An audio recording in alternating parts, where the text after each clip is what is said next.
My name is Jasmine Clark. I was 32 years old when I realized the man I planned to marry had spent his entire life confusing wealth with worth. At the time, I still believed love could survive almost anything. I stopped believing that the night my parents were seated beside an emergency exit while strangers filled the front rows of my engagement reception. I noticed it immediately when I entered the ballroom. White roses hung from the ceiling beneath soft golden lights. Crystal glasses reflected across polished tables. A violinist played quietly near the stage, while guests in expensive suits laughed beside towers of champagne. The front tables were packed with investors, business partners, and people I barely recognized from Ethan's world. Then I saw my parents. Their table had been pushed against the back wall near the emergency exit sign. Two folding chairs had been squeezed awkwardly beside the round tablecloth, like an afterthought. Servers kept walking past them without stopping. My mother sat with her hands folded neatly in her lap. My father kept glancing around the room with the uncomfortable expression he always wore when he felt out of place. Something inside me tightened instantly. I walked straight toward them. "Mom, Dad, why are you sitting here?" My mother looked up quickly and forced a smile that hurt more than if she had cried. "It's all right, sweetheart," she said softly. Vanessa said these seats were quieter. Quieter. I looked around at the nearly empty space surrounding them while laughter exploded near the stage. My father tried smiling too. "Honestly, Jasmine, it's fine. We're just happy to be here." But I could hear the embarrassment hidden behind his voice. I turned immediately and walked toward the front of the ballroom. Vanessa Carter stood beside the bar holding a champagne glass while talking to two women covered in diamonds.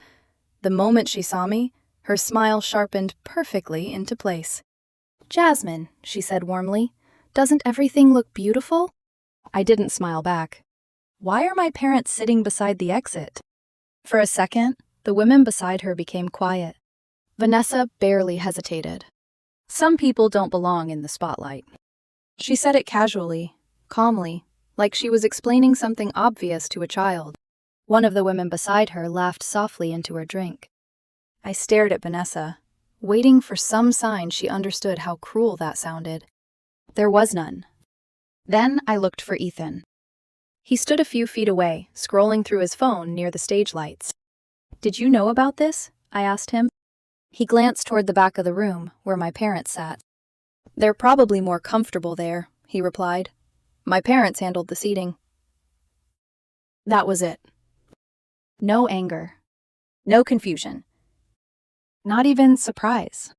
Just a shrug. Something cold moved through my chest. I walked back to my parents' table and sat beside them for most of dinner. My father quietly asked when food would be served. My mother kept complimenting the flowers and decorations like she was trying to protect me from feeling embarrassed for them. But the entire night, I couldn't stop noticing things. The way Vanessa introduced wealthy guests with excitement while barely acknowledging my parents. The way Richard Carter laughed loudly beside investors while my father sat silently near the exit. The way Ethan blended naturally into all of it. For the first time since our relationship began, I started wondering whether I had ignored things I never wanted to see. Later that night, after most guests started drinking near the stage, I walked down the hallway leading toward the private offices behind the ballroom. That was when I heard Richard's voice through a half-open door. "I told you already," he said sharply into the phone. "The numbers never go through the main account." I stopped walking. There was silence for a second before he laughed quietly. "The government only sees what we want them to see." My stomach tightened instantly. I should have walked away. Instead, I stayed there, listening. "Move the transfers before next quarter," Richard continued, "and make sure the second records stay separate." A chair scraped across the floor.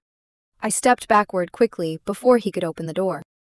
My heart pounded while I walked away down the hallway, pretending I had heard nothing. But something had already changed. That single conversation shattered the image I had built around Ethan's family. Before that night, I thought the Carters were simply arrogant, wealthy people who looked down on families like mine. Now, I realized something worse. Their confidence came from believing they were untouchable. The rest of the evening felt different after that. Vanessa floated through the ballroom, greeting guests like royalty. Richard stood beside investors, laughing with absolute confidence. Meanwhile, my parents quietly finished dinner near the emergency exit. At one point, I saw my father stand and carefully carry his empty plate toward a trash station because he didn't realize servers were supposed to collect it. The sight nearly broke my heart. Later that night, Ethan and I finally found a moment alone outside the ballroom. "Did you notice where my parents were sitting?" I asked quietly. He sighed immediately, like he was already tired of the conversation. "Jasmine, they seemed fine. They were sitting beside an emergency door. My parents organized tables based on business importance." I stared at him. "My parents are important to me." Ethan rubbed his forehead impatiently. "Please don't start a fight over seating arrangements." That was the moment something inside me shifted permanently. Not because of the table itself, because I suddenly understood Ethan completely. He had grown up inside this world. To him, everything about that night made sense. The next morning, I woke before sunrise. Ethan still slept beside me peacefully, while sunlight touched the apartment windows. My phone buzzed softly. It was a message from my mother. She had sent a picture of herself and my father, standing outside their small house. My father held a shovel in one hand, smiling proudly beside the garden he spent years building. The message underneath said only 4 words. "We're proud of you." I stared at the screen for a long time. Then Richard's voice returned to my mind. "The government only sees what we want them to see." At first, I told myself it wasn't my responsibility. Families had problems. Maybe things would improve after marriage. Maybe Ethan would change. But over the next several hours, memories started connecting themselves together inside my head. Over the past 2 years, I had visited Richard's office dozens of times. I remembered boxes stacked against walls, financial reports left carelessly on desks, storage cabinets behind his office. Once, Richard had even asked me to retrieve a folder from the back room while he finished a meeting. At the time, it meant nothing. Now, every detail felt important. That afternoon, Ethan left with his father for a client meeting. Vanessa went shopping with friends. I sat in my car outside the Carter office building for nearly 10 minutes before finally walking inside. The receptionist recognized me immediately. "Mr. Carter's office?" she asked politely. I nodded. No questions. No suspicion. When I entered Richard's office, everything looked exactly as I remembered. The enormous glass desk, the expensive shelves, the private storage room hidden behind the side door. My hands shook slightly when I opened it. Inside were rows of gray filing cabinets and stacks of labeled cardboard boxes. At first, I wasn't even sure what I was searching for. Then I noticed something strange. 2 folders with the same company name. One thin. One overflowing with paperwork. I opened the thin file first. Official financial records. Clean numbers. Normal taxes. Nothing suspicious. Then I opened the second folder. My breathing slowed instantly. The numbers were completely different. And that was only the beginning. I stood there in the storage room, holding the folder, while the silence around me suddenly felt dangerous. For several seconds, I honestly believed someone would walk through the door and catch me. But nobody came. The office remained completely quiet. I slowly sat down on the floor beside the filing cabinets and kept reading. The deeper I looked, the worse everything became. Richard Carter hadn't built his fortune through clever business strategies or smart investments like he always claimed at dinner parties. He had built it through a system designed carefully enough to survive for years without being questioned. Every transaction existed twice. One version for the government, one version for themselves. The official files showed moderate profits and legal tax payments. The hidden files revealed undeclared income, shell companies, altered invoices, and money transferred through accounts that appeared nowhere in the public records. Everything was organized perfectly. Dates, project names, handwritten notes. Nothing careless. That frightened me most of all. This wasn't panic-driven fraud. It was planned. Built slowly over years by people who believed they would never face consequences. I kept turning pages while my stomach twisted tighter. Then I noticed signatures. Richard's appeared constantly. Vanessa's appeared beside several property transactions. And then I saw Ethan's name. Only a few times. But enough. Enough to prove he knew parts of the system existed. I closed the folder slowly and stared at the floor. Part of me wanted to put everything back immediately and pretend I had never entered the room. That would have been easier. The wedding would continue. My parents would remain polite around people who humiliated them. The Carters would keep pretending they were superior to everyone else. And Ethan and I could continue living inside the fantasy we built together. But then I remembered my father sitting beside the emergency exit, quietly folding his napkin, while wealthy strangers occupied the front tables. I remembered my mother pretending not to feel embarrassed. And I remembered Vanessa saying, "Some people don't belong in the spotlight." Something hardened quietly inside me. I reached for my phone. At first, I only photographed a few pages. Then I stopped. Photos alone wouldn't matter enough. If I did this, I needed proof that couldn't be dismissed. So I started building a folder. I scanned contracts, photographed entire stacks of financial records, captured handwritten notes beside hidden transactions, copied anything showing differences between the official reports and the real numbers. Hours passed without me noticing. The storage room smelled faintly like dust and printer ink, while my phone filled with evidence powerful enough to destroy an empire. By the time I finally finished, my hands were numb. I carefully returned every document exactly where I found it. When I stepped outside the building, the afternoon sunlight felt strange against my skin. My phone suddenly felt heavier than normal in my pocket. That evening, Ethan came home talking excitedly about a new investment project his father was planning. I stood beside the kitchen counter, listening quietly while he poured himself a drink. "At this rate," he said proudly, "Dad thinks the company could double revenue in 2 years." I forced a small smile. Inside my head, one thought repeated over and over. None of it is real. At one point, Ethan looked at me carefully. "You seem distracted lately." "Just tired," I said. He walked over and kissed my forehead casually before returning to his laptop. The normalness of the moment almost made me feel sick. For 3 days, I did nothing. The folder sat hidden on my phone like a living thing. Every morning, I considered deleting it. Every night, I opened it again. Life continued normally on the surface. Wedding planning meetings, dinner reservations, phone calls with my parents.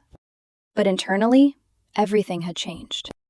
Every time Ethan mentioned his family business, I thought about the storage room. Every time Vanessa smiled politely at me, I remembered the hidden records. Every time Richard complained about taxes or regulations, I pictured the handwritten notes beside illegal transfers. Handled. Already moved. Not traceable. On the 4th evening, Ethan and I went to dinner at his parents' house. Vanessa greeted us at the entrance wearing an elegant white dress and expensive jewelry. "Jasmine," she said brightly, kissing the air beside my cheek. "We invited several important guests tonight." The dining room was already full when we entered. Crystal glasses sparkled beneath warm lighting, while investors and business partners discussed markets and contracts over expensive wine. I noticed something immediately. Every guest had a printed name card at the table. Everyone except my parents. Vanessa leaned closer while servants poured wine. "By the way," she said casually, "next time your parents visit during an event, tell them the garden entrance is easier to use." I stared at her. "The garden entrance?" She nodded calmly. "The front entrance gets crowded with important guests. The side entrance is more appropriate." Appropriate. For a second, I couldn't even speak. Then dinner began. Richard spent most of the evening complaining about taxes and government oversight. People who build successful businesses shouldn't be punished for success, he announced confidently, while several guests nodded in agreement. Ethan laughed softly beside him. At one point, Richard lifted his wine glass proudly. To people who know how to protect what they've built. Everyone raised their glasses. I took a small sip and looked around the room. They all looked so comfortable, so untouchable. That night, after Ethan fell asleep, I sat alone in the living room with my laptop open. The folder from my phone had already been transferred onto the computer. Hundreds of images. Contracts. Bank transfers. Hidden accounts. Shell companies. I spent hours organizing everything into categories. Fake invoices. Undeclared income. Fraudulent contracts. Financial manipulation. By midnight, the entire file was complete. All that remained was choosing whether to send it. I searched for the Government Tax Authority website. There was a section specifically for anonymous financial crime reports. Detailed instructions explained how to upload evidence securely. For a long time, my hands stayed frozen above the keyboard. Once I submitted the file, there would be no undoing it. Richard and Vanessa could lose everything. Their business. Their reputation. Possibly even their freedom. And Ethan. I closed my eyes briefly. Then another memory appeared. My parents sitting quietly near the emergency exit while strangers occupied the spotlight. Some people don't belong in the spotlight. Slowly, I attached the file. The upload bar moved across the screen. 30%. 50%. 80%. My heartbeat became so loud it echoed through the silent apartment. Then finally, report submitted successfully. I stared at the words without breathing. Nothing happened immediately. No alarms, no phone calls. No dramatic interruption. Just silence. But somewhere inside a government system, someone had just received enough evidence to destroy the Carter family forever. The first phone call arrived the next morning at 7:12. Ethan was showering when his phone started ringing repeatedly on the kitchen counter. Richard Carter? The call stopped. Then started again. And again. By the fourth call, I answered. Hello? For a moment, there was silence. Then Richard's voice exploded through the speaker. Where's Ethan? He's in the shower. Tell him to call me immediately. The line disconnected instantly. A minute later, Ethan walked into the kitchen, drying his hair with a towel. Your dad called several times. He frowned immediately and called back. I watched his expression slowly change while he listened. What do you mean, investigators? A long pause. They're at the office right now? Another pause. What documents? His eyes shifted briefly toward me before turning away. Then his voice lowered. I'm coming.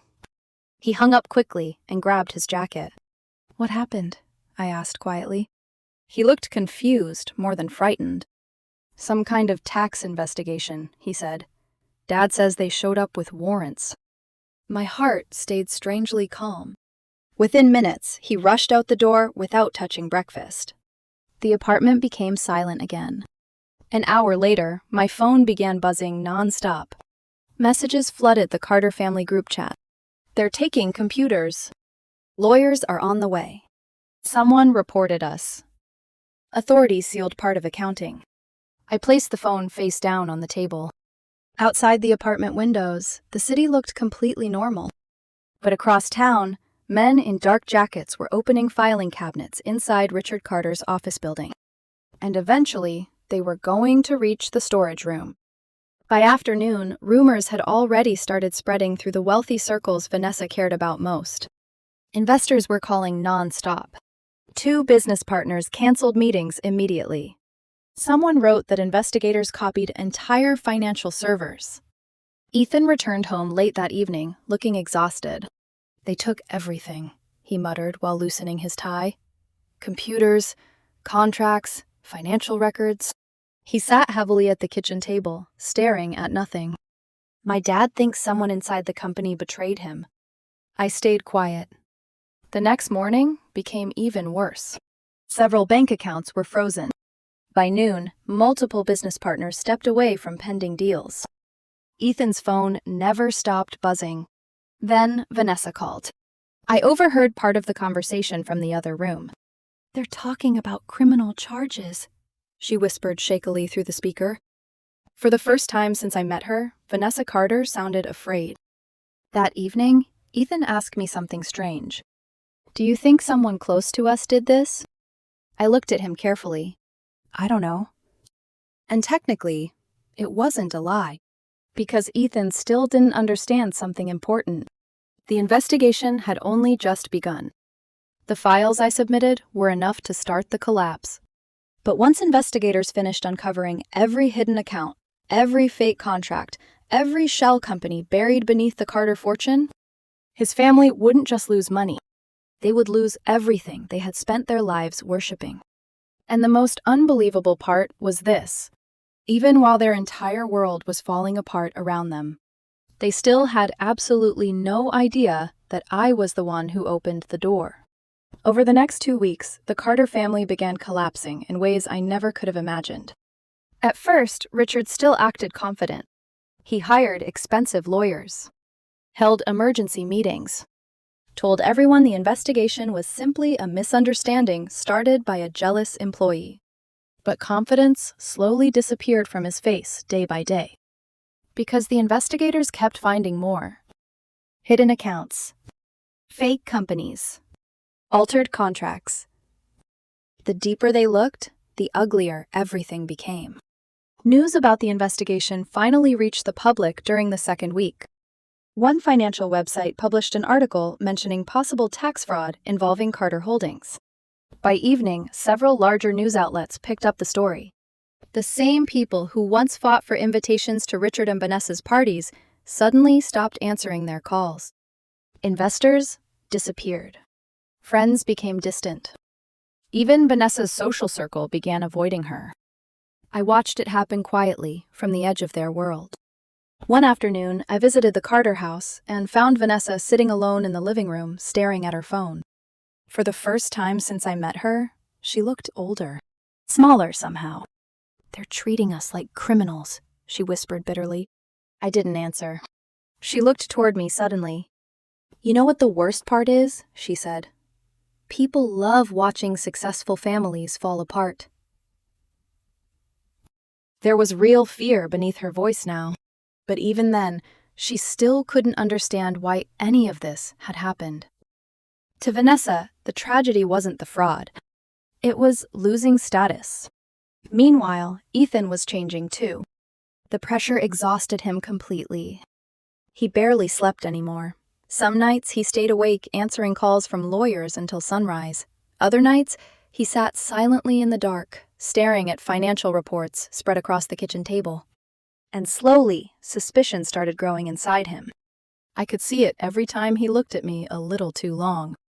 Every time he paused before speaking. Every time he asked another careful question. One night, while we were lying in bed, he suddenly spoke into the darkness. "You've been different since the reception." My chest tightened slightly. "What do you mean?" "You pulled away from my family before all this started." I stayed quiet. Ethan turned toward me slowly. "Did something happen that night?" For a moment, I considered telling him everything. Instead, I looked away. A lot happened that night. He studied my face carefully, but said nothing more. A few days later, investigators officially froze several additional Carter accounts. Richard exploded with rage. I witnessed it myself during a meeting at their house. "This is sabotage," he shouted, while throwing papers across the dining room. "Someone handed them everything!" Vanessa paced nervously near the windows. It had to be somebody inside the company. Richard suddenly looked toward Ethan. "You signed some of those contracts. Did you talk to anyone?" Ethan stared at his father in disbelief. "You think I did this?" "I think somebody betrayed us." The room fell silent. For the first time, I realized the investigation wasn't just destroying their business. It was destroying the family itself. Over the following weeks, former employees started cooperating with authorities. Several accountants agreed to testify in exchange for reduced charges. Hidden companies connected to Richard appeared publicly in court filings. Every day brought another disaster. Another frozen account. Another canceled contract. Another article online. Then came the criminal investigation. The moment the news broke, Vanessa finally lost control completely. She called me late one evening, crying hysterically. "They're humiliating us," she whispered through broken sobs. "After everything we built." Everything we built. Not everything we stole. Even now, she still framed herself as the victim. A few days later, Ethan came home looking pale and exhausted. He stood in the kitchen for a long time before finally speaking. Investigators asked whether anyone outside the company had access to Dad's office. My pulse slowed instantly. "What did you say?" "That very few people did." He stepped closer, carefully. "You used to visit the office a lot?" There it was. The suspicion I had been waiting for. I forced myself to stay calm. "Yes. And you knew where the storage room was." I looked directly at him. "You think I reported your family?" Ethan didn't answer immediately. "That's not what I said." But it was exactly what he meant. For the next several days, tension swallowed everything between us. Conversations became shorter. Silences became heavier. Sometimes I caught Ethan watching me with a look that mixed confusion, fear, and heartbreak all at once. Then, one evening, everything finally exploded. We had gone to the Carter house after investigators announced formal fraud charges against Richard and Vanessa. The atmosphere inside the mansion felt poisoned. Richard sat drinking whiskey in complete silence. Vanessa paced furiously through the living room. Then suddenly, she stopped and looked directly at me. "You know what kind of people do things like this?" she snapped bitterly. "Jealous people. People who resent successful families." I said nothing. Vanessa's eyes sharpened. "People who never belonged in this world to begin with." The words hit like ice. And suddenly, after weeks of silence, something inside me finally broke. "My parents belonged in that reception hall more than any investor sitting at your tables," I said quietly. The room froze. Vanessa stared at me. Richard slowly lowered his glass. Then Ethan looked at me, with sudden realization spreading across his face. It happened silently, like a door opening inside his mind. "Jasmine," he whispered. I looked at him. And for the first time, I stopped trying to hide. The truth sat between us immediately. Ethan stepped backwards slightly, like he no longer recognized me. "You did it." It wasn't a question. Vanessa's face turned pale with shock. Richard stood up so quickly his chair slammed backward across the floor. "You?" he said hoarsely. I looked directly at all three of them. "I heard Richard talking that night at the reception," I said calmly. Then I saw the files. Vanessa let out a stunned laugh. "You destroyed us over seating arrangements?" "No," I replied softly. "You destroyed yourselves long before that." Richard moved toward me furiously. "You have any idea what you've done?" "Yes," I answered. Ethan stared at me with heartbreak written across his face. "You could have talked to me." "I tried talking to you that night," I said quietly. "You defended them." "That doesn't justify this." I felt tears finally burning behind my eyes. "You sat there while my parents were humiliated, like they were embarrassing strangers." Ethan looked away immediately. Neither of us spoke for several seconds. Then I said the truth I had been carrying for weeks. I could have ignored the fraud. I honestly might have. But watching my parents treated like they were worthless changed something inside me. Vanessa shook her head in disbelief. "So this was revenge?" "No," I whispered. "This was consequence." Nobody spoke after that. The silence inside the mansion felt enormous. Finally, Ethan asked the question that mattered most.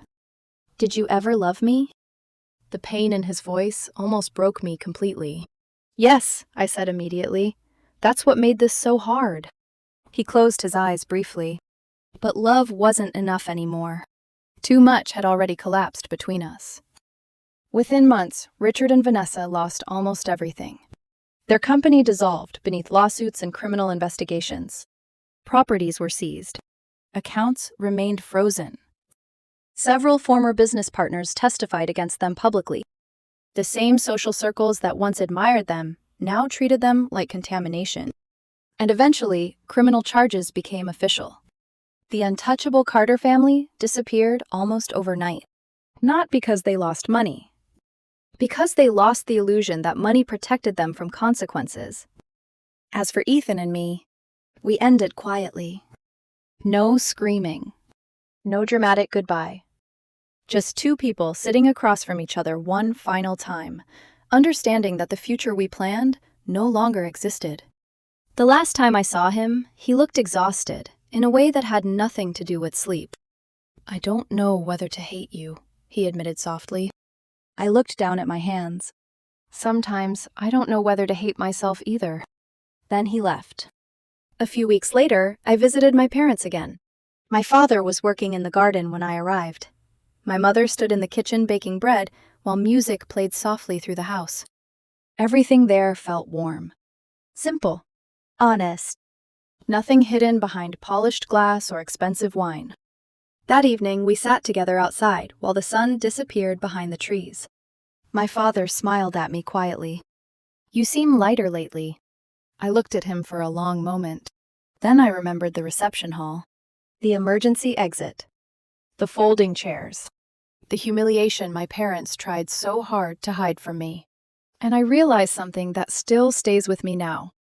The Carter family spent years believing wealth made them superior to everyone around them. But in the end, their entire world began collapsing because they couldn't show basic kindness to two good people sitting quietly at a small table near the exit.